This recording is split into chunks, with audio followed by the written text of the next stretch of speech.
आज आपण द्राक्षाची चटणी बनवूया। त्यासाठी बघा अर्धा किलो मी द्राक्षे घेतलेली आहेत। त्यासाठी बघा पॅन गरम करत ठेवलाय, त्याच्यामध्ये आपण थोडंसं एकदम तेल टाकून घेऊया आणि तेल गरम होऊन देऊया। तेल गरम झालेलं आहे, छोटा बघा अर्धा चमचा जिरं टाकायचं, त्यात छोटा 1 चमचा बडीशेप टाकायची। तडतड आवाज आला की त्याच्यामध्ये टाकायचे आपल्याला हे द्राक्षे। आणि द्राक्षे काय करायचे माहिती का, मीडियम गॅसवर 1-2 मिनिट आपल्याला परतून घ्यायचं। त्यात टाकणारे थोडीशी हिंग पावडर थोडीशी टाकायची, आपल्याला हळद मिक्स करून घेऊया।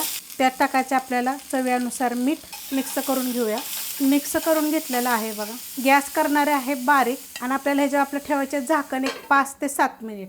बारीक गॅसवर बघा 5 ते 7 मिनिट मी झाकून ठेवलं होतं बघा। अशा पद्धतीत होतं आणि ह्याला जरा पाणी सुटतं बघा असं। आता ह्याला काय करायचं माहिती आहे का, मॅशरनं बारीक करायचं, सॉफ्ट होतात बघा एकदम असे। छोटा अर्धा चमचा बघा हे काळं मीठ घेतलेलं, छोटा अर्धा चमचा चाट मसाला, 7 ते 8 मिरी बघा असे कुटून घेतलेले आहेत, छोटा अर्धा चमचा मिरची पावडर। हे पहिलं मिक्स करून घेऊया। ह्याच्यामध्ये 3 चमचे बघा ही साखर घेतलेली आहे आणि 250 ग्रॅम गूळ घेतलेला आहे बघा, बिन केमिकल गूळ आहे। आता ह्याला काय करायचं, आपल्याला चांगलं शिजून द्यायचं आहे। आता एकदम पातळ होईल तर 5 ते 7 मिनिट मीडियम गॅसवर शिजून द्यायचे। गूळ आणि साखर वितळल्यानंतर बघा असं होतं, एक तर पातळ होतं बघा। तर आपण त्याच्यावर झाकण ठेवूया 5 मिनिटासाठी। बारीक गॅसवर बघा मी 5 मिनिटं झाकून ठेवलं होतं बघा। मस्त अशी चटणी झालेली आहे। तर ह्याच्यापेक्षा सुद्धा आपल्याला जास्त घट्ट करायची गरज नाहीये। एकदम काय होतं माहिती आहे का, थंड झाली की नाही की एकदम घट्ट होते बघा। किती घट्ट झाली बघा अशी।